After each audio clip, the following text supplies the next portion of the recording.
Nangandam na karon ang mga tulunghaang publiko sa lalawigan sa Sugbo sa ilang pagsalmot sa Sugbusog sa Eskwelahan program. Ang mga supervisors sa matag school district nakadawat na usab sa ilang mga binhi gikan sa Kapitulyo nga mao ang ilang itanom ug padaghanon sa ilang mga Sugbusog gardens. Aniya si Paula Mendoza sa Dugang Taho.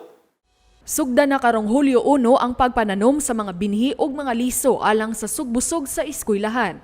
Bisan og bisi ang mga magtutudlo sa pagpangandam sa mga module sa mga tinun-an, andam pod ang mga tungaan sa probinsya sa pagpatuman sa sugbusog program sa lalawigan sa Sugbo. Pila ka semana human sugdan ang pagpananom, sugdan na usab ang first round sa evaluation. Ang mga superintendent sa mga lain-laing school district sa lalawigan mitambong gayud sa Caravan of Provincial Government Services aron dawaton ang ilang mga seedlings gikan sa Kapitolyo pinaagi sa Provincial Agriculturist Office.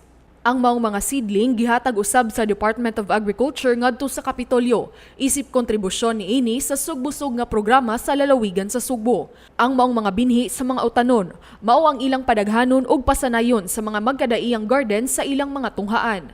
Pag-ingon sa ato ang gobernador na atong i-appeal ang DepEd sa Sugbusog. So, walay kuha ningon yung ko ni o na yes, go, ay maayon yun na appeal ang Department of Education. Pahimangno ni Gobernador Gwen Garcia nga dili gayud magpadugay-dugay pagpananom aron makatubo na ang ilang mga binhi ug makabunga na. Aron inigtuyok sa mga evaluators, makakuha sila og maayong grado. Siguro agyod na makaapas mo ana kay makaapektar na sa inyong score. Doon ay LGU nga nag-judging, wa pa makapangandam. Karon kay ningon ako, mang-inspeksyon ko. Sus, dali-dali, andam, puwerte nga ninduta.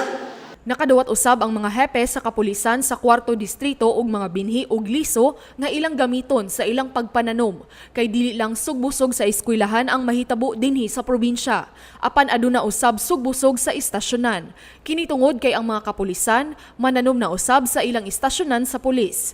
Ato sa Caravan of Provincial Government Services didto sa lungsod sa San Remigio, nakadawat usab og mga vitamins ug food packs ang mga barangay workers sa 4 distrito ni adtong Miyerkules, Hunyo 23.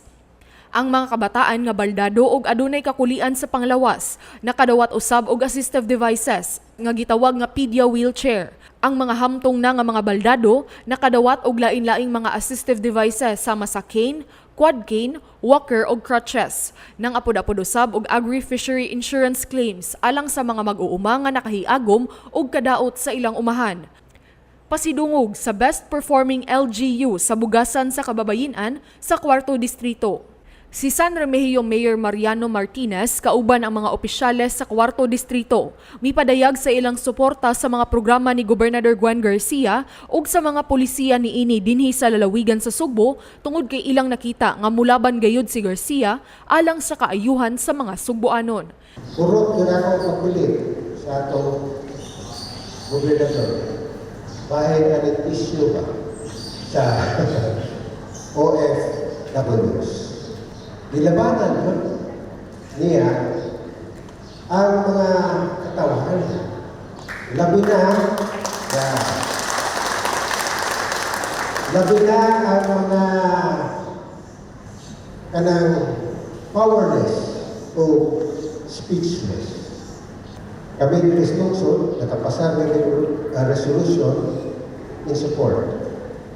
Kanya, ako naging kasulti na we are supporting you in this law tungod kay we know that there is no personal interest kung dili ang kayuhan na yun sa atong mag-iksunan ang imong ipalaki.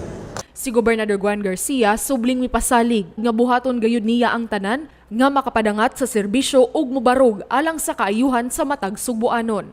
Ako na gihimo nga tulungan mo na mulibot dito. Kumahimo, akong kagkaton ang ginalay ang bukid. Laguyon, abilan noon, sakay ko. O pampo, nagtus ginalay ang isla. Kaya kinahanglan, makadungog ko ninyo. Makakita ko sa inyong butang. Nga sa tanan, igayon, ipatigbabaw gayon ang kaayuhan sa katawhan. Paula Mendoza, Balita sa Sugbo.